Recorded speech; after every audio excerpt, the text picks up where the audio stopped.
कौन है ये दलाई लामा? आखिर दलाई लामा का चयन होता कैसे है? ये दलाई लामा की वजह से भारत और चीन आपस में क्यों लड़ रहे हैं? आखिर इन सब विवादों में तिब्बत कैसे जुड़ा हुआ है? और अगला दलाई लामा कहाँ से होगा, भारत से होगा या चीन से?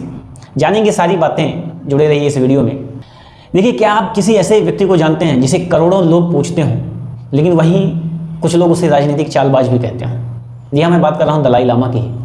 दलाई लामा एक ऐसे व्यक्ति हैं जिन्हें बहुत लोग मानते हैं, बौद्ध धर्म को फॉलो करने वाले लोग उन्हें खासकर बहुत ज़्यादा मानते हैं और वे भी बौद्ध धर्म को मानते हैं। लेकिन वहीं चीन जो है उन्हें अलगाववादी और राजनीतिक चालबाज मानता है। देखिए, 1950 से पहले जो है ना, तिब्बत एक स्वतंत्र देश था। ना तो वो चीन का हिस्सा था, ना ही वो भारत का हिस्सा था। भारत ने कभी उसे अपना हिस्सा माना भी नहीं, लेकिन चीन ने ना 1950 में वहाँ पे जबरन घुस करके कब्जा कर लिया और अभी फ़िलहाल वो जो है चीन के कब्जे में है। देखिए, 1935 में तिब्बत के एक छोटे से गांव आमदो प्रांत में एक बच्चे का जन्म होता है, जिसे आज सारी दुनिया जो है 14वें दलाई लामा के नाम से जानती है। उनका नाम है तेंजिन ग्यात्सो। जी हाँ, 14वें दलाई लामा जो है तेंजिन ग्यात्सो। सिर्फ 2 साल की उम्र में ही लामा पुरोहितों ने यह घोषित कर दिया कि यही बालक है जो कि अगला दलाई लामा बनेगा। और उन्हें जो है 2 साल की उम्र में ही लेकर के आया गया और महलों में रख करके उन्हें तिब्बती शिक्षा दी गई, तिब्बती संस्कृति से उन्हें परिचित कराया गया, तंत्र की शिक्षा, धर्म की शिक्षा दी गई और मात्र 15 वर्ष की उम्र में उन्हें धार्मिक और राजनीतिक नेता घोषित कर दिया गया। क्योंकि चीन का जो डर था ना, उसी वजह से उन्हें जो है इतना जल्दी इतनी बड़ी दलाई लामा की उपाधि दे दी गई। लेकिन यही डर जो है आगे चल करके बहुत बड़ा विवाद बना।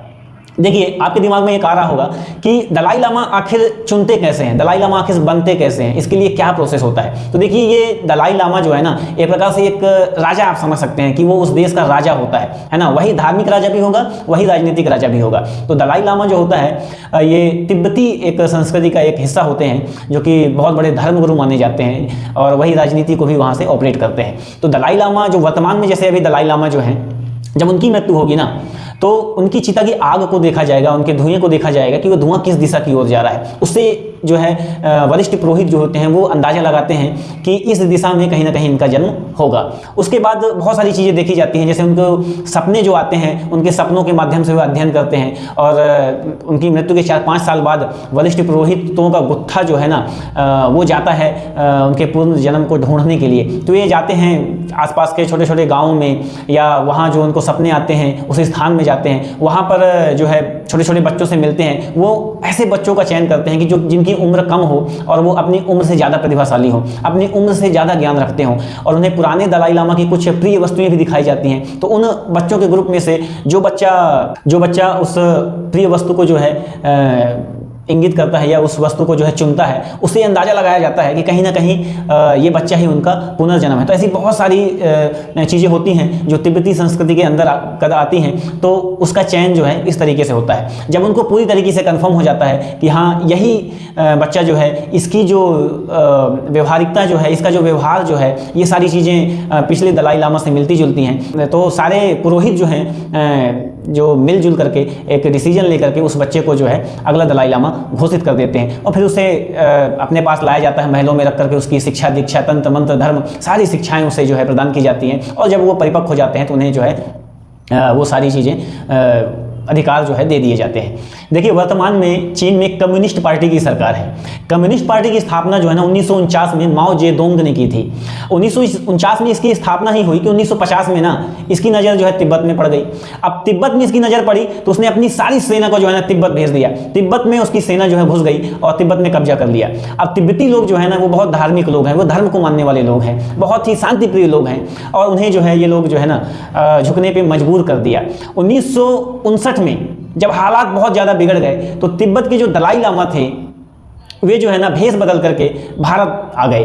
भारत ने उनको शरण दी और भारत ने उनको यहाँ रहने के लिए स्थान दे दिया। अभी फिलहाल वो दलाई लामा जो है हिमाचल प्रदेश के धर्मशाला में रहते हैं। देखिए, भारत एक ऐसा देश है ना कि भारत में आने वाले किसी भी व्यक्ति को भारत कभी मना नहीं करता है। अभी हाल का ही एग्जाम्पल ले लीजिए, बांग्लादेश में जब शेख हसीना की सरकार का तख्ता पलट हुआ तो शेख हसीना भी भाग करके भारत ही आई। तो देखिए, भारत एक शांतिप्रिय देश है और अपने पड़ोसियों को हर तरीके से मदद करने के लिए तैयार है, बशर्ते आप भारत के साथ धोखा करने के लिए तैयार ना हो। तो तो चीन जो है ना बस इसी बात को लेकर के बौखलाया हुआ है कि भारत ने दलाई लामा को शरण क्यों दी, क्योंकि चीन जो है ना किसी भी धर्म को नहीं मानता है। चीन धर्म मानने वालों को ना देश का विरोधी मानता है। चीन मानता है कि धर्म जो है देश के लिए सबसे बड़ा खतरा होता है। इसलिए चीन में आप देखते होंगे कि हमारे जो मुस्लिम भाई हैं उनकी जितनी भी मस्जिदें थी तो हाल फिलहाल में उनकी सारी मस्जिदों को भी तोड़ दिया गया है। तो चीन में ना कोई मंदिर है, ना कोई मस्जिद है, ना कोई चर्च है, कुछ भी नहीं। चीन धर्म को मानता ही नहीं है। तो चीन जो है ना दलाई लामा को अलगाववादी मानता है और वो सोचता है कि वो तिब्बत को जो है ना चीन से जो है आज़ाद कराना चाहते हैं। लेकिन दलाई लामा कहते हैं कि मैं आज़ादी नहीं चाहता हूँ, मैं बस अपनी तिब्बती संस्कृति को सुरक्षित रखना चाहता हूँ। अब इन दोनों पक्षों को सुनने के बाद बात ये आती है कि दुनिया इसे जो है किस नज़र से देखती है। देखिए दलाई लामा जो है ना हमेशा शांति और अहिंसा का ही प्रचार किया है उन्होंने। इसके लिए उनको 1989 में नोबेल शांति पुरस्कार भी प्रदान किया गया है। अमेरिका, यूरोप, भारत समेत कई देशों में उन्हें सम्मानित किया जाता है, सम्मान की नज़रिए से देखा जाता है। और यही बात जो है ना चीन को और ज़्यादा गुस्सा दिला देती है। चीन इसी बात से और ज़्यादा बौखला जाता है क्योंकि चीन जो है उन्हें अलगाववादी समझता है। वहीं दूसरी ओर 2023 में दलाई लामा का एक वीडियो वायरल होता है जिसमें वे एक छोटे बच्चे से बोलते हैं कि सक माय टंग, यानी कि मेरी जीभ को चूसो। यह बात सुनते ही जो है लोग भड़क जाते हैं और ये वीडियो जो है सोशल मीडिया पे खूब ज़्यादा वायरल होता है। लोग सवाल पूछते हैं कि क्या ये किसी संत का व्यवहार है, क्या ये सही है, क्या 87 साल की उम्र में कोई ऐसा मजाक करता है। बढ़ते हुए विवाद को देखते हुए दलाई लामा ने जो है माफ़ी मांगी। उन्होंने कहा कि ये तिब्बती संस्कृति में खेल का हिस्सा है, इसमें मेरा कोई गलत इरादा नहीं था। इस बात को लेकर के दुनिया जो है ना बटी हुई थी। कुछ लोगों का मानना था कि ये सिर्फ एक मजाक था और इसे एक मजाक की तरह ही लेना चाहिए, लेकिन कुछ लोगों का मानना था कि ये पूरी तरीके से गलत है और उन्हें ऐसा नहीं करना। लेकिन कुछ लोगों का कहना था कि यदि यही कार्य जो है किसी और धर्म गुरु ने किया होता तो क्या माफ़ी मांगना ही पर्याप्त होता। अब सवाल ये है कि अगला दलाई लामा कौन होगा। अब दलाई लामा को लेकर के ना भारत और चीन के बीच में आपस में बहुत ज़्यादा टकराव हो रहा है, क्योंकि देखिए भारत जो है ना शुरू से तिब्बत को एक स्वतंत्र देश मानता था, ना तो वो अपना हिस्सा मानता था ना चीन का। चीन ने एक बयान भी दिया कि भारत जो है इस मुद्दे से जो है दूर रहे। देखिए भारत जो है ना शांतिप्रिय देश है और अपने पड़ोसी देशों से शांति ही चाहता है।